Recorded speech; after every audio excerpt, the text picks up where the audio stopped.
పార్వతీపురం అనే ఊర్లో సరోజ, జలజ అనే అత్తాకోడళ్ళు ఉంటారు.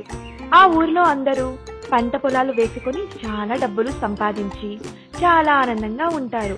ఒక్క సరోజ, జలజ కుటుంబం తప్ప. ఎందుకంటే ఆ ఊర్లో ఎవరికి వాళ్ళు తమ పొలంలో బోర్లు వేసుకొని పొలానికి నీళ్లు పోస్తున్నారు. కానీ సరోజాకి అంత స్తోమత లేక వేయించలేదు.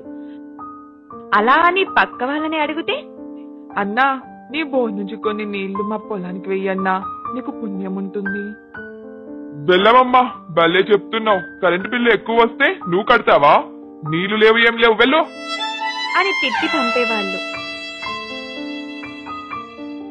అలా ఒకరోజు సరోజ, జలజ మాట్లాడుకుంటూ, ఏమే కోడలా, మన పొలాన్ని ఎవరికైనా అమ్మేద్దామనుకున్నానే, ఏమంటావు? ఏమంటున్నావత్తా? పొలాన్ని అమ్మడమేంటి? ఏం చేయమంటావు జలజ? ఊర్లో అందరూ పొలాలు వేసుకొని హ్యాపీగా ఉన్నారు. మనకే చాలా దరిద్రంగా ఉంది. కొన్ని నీళ్లు వేయమంటే ఏదో వాళ్ళ ఆస్తిని అడిగినట్లు తిట్టి పంపిస్తున్నారు.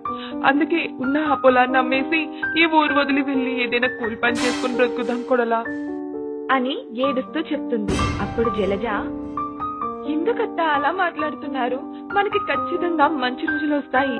ఈ చిన్నదానికి పొలాన్ని అమ్మేసి ఈ ఊరిని వదిలేసి వెళ్లిపోవడం కరెక్ట్ కాదు. చూస్తూ ఉండండి, ఏదో ఒక రోజు నిన్ను తిట్టిన ఆ పెద్ద మనుషులు నీ ఇంటి ముందుకు వచ్చి నిన్ను సహాయం అడుగుతారు. బాధపడవద్దత్తా. సరేనమ్మా, నేను ఆ ప్రెసిడెంట్ దగ్గరికి వెళ్లి కొంచెం డబ్బును అప్పడిగేసి వస్తా అమ్మా.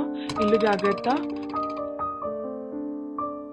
అంటూ బయటకు వెళ్తుంటే వాళ్ళ ఇంట్లో కోళ్లు సరోజాకి అడ్డం వచ్చి అరుస్తుంటాయి. అప్పుడు సరోజ, కోడలా, ఒకరిని అప్పడగడం కన్నా మన ఇంట్లో ఉన్న కోళ్ళని అమ్మి డబ్బు తీసుకొని ఆ వచ్చిన డబ్బుతో బోర్ వేసుకుందాం అని అనుకుంటున్నా. ఏమంటావ్? మంచి ఆలోచనే అత్తమ్మా. కానీ ఎప్పటి నుంచో మన ఇంట్లో పెరుగుతున్న కోళ్లు కదా అత్తమ్మా అవి. వాటిని చూస్తే నాకైతే అమ్మ బుద్ధి కావట్లేదు. కానీ మీకు ఇలా అనిపిస్తే అలా చేయండి అత్తమ్మా అంటూ దీనంగా చెప్పింది జలజ. సరే అమ్మా, నేను బయటకెళ్ళి కోళ్ళు ఎవరైనా కొంటారేమో అడిగేసి వస్తాను అంటూ బయటికి వెళ్ళింది సరోజ.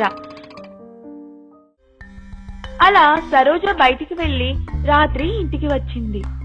అమ్మా జలజ, పక్క ఊర్లో ఒక కోళ్ల వ్యాపారి వీటిని మంచి రేటు కొనడానికి ఒప్పుకున్నాడమ్మా. ఆయన 2 రోజుల తర్వాత ఇక్కడికి వచ్చి కోళ్లని తీసుకొని వెళ్ళిపోతా అని చెప్పాడు. సరే అత్తమ్మా, ఇక మీరు వెళ్ళి పడుకోండి అని చెప్పి ఇద్దరు వెళ్లి పడుకుంటారు. మరుసటి రోజు జలజ ఇంట్లో నుంచి బయటికి వెళ్తుంటే వాళ్ళ కోళ్లలో ఇంకొక కొత్త కోడి కనపడుతుంది. కోడలా, ఈ కోడెవరిది? అచ్చం బంగారు కోడిలా ఉంది. అప్పుడు జలజ ఆశ్చర్యంగా బయటికి వచ్చి చూస్తుంది. అవునత్తయ్యా, ఎవరిది కోడి ఇంత బాగుంది అని వాళ్ళిద్దరూ ఆ కోడి వైపు చూస్తున్న సమయంలోనే ఆ కోడి టపీ టపీ అని ఒక 10 గుడ్లను పెట్టింది. అది చూసి వీళ్ళు ఆశ్చర్యపోతారు. అమ్మా సరోజ, ఈ కోడెవరిదో కానీ మన ఆకలి తీర్చడానికి ఇక్కడికి వచ్చింది. ఈ గుడ్లలో ఒక 3 గుడ్లు తీసుకెళ్లి ఏదైనా వంట చేయమ్మా. సరే అత్తమ్మా అంటూ గుడ్లను తీసుకెళ్తున్న సమయంలో జలజకి ఓ నల్లని గుడ్డు కనపడుతుంది. అప్పుడు జలజ తన మనసులో, ఏంటి గుడ్డు ఇలా ఉంది? బహుశా ఇది పాడైపోయిందేమో అని ఆ గుడ్డుని తన పెరట్లో పడేస్తుంది. అలా వాళ్ళు ఆ గుడ్లను తిని ఆ రోజు ఎలాగోలా గడిపేస్తారు. ఆ మరుసటి రోజు జలజ వచ్చి తన పెరట్లో చూడగానే, అత్తమ్మా అంటూ గట్టిగా అరిచింది.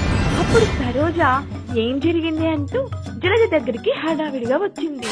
అప్పుడు తమ పెరట్లో జరిగిన వింతను చూసి వాళ్ళు ఒక్కసారిగా షాక్ అయ్యారు.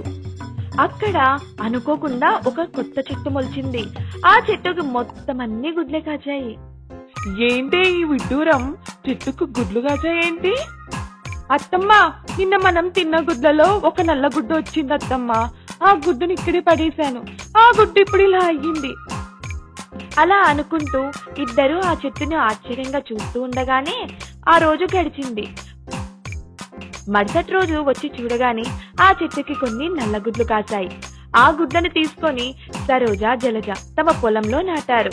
అది మరుసటి రోజుకి పెద్ద చెట్టుగా మారి ఆ చెట్టుకు కూడా ఇలా గుడ్లు కాయడంతో ఇద్దరు చాలా ఆనందించారు.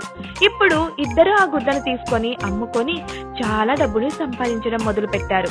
ఒకప్పుడు ఎవరైతే తమ పొలానికి నీళ్లు ఇవ్వను అని అన్నారో వాళ్ళే ఇప్పుడు సరోజ దగ్గరికి వచ్చి అప్పు కోసం నిలబడ్డారు.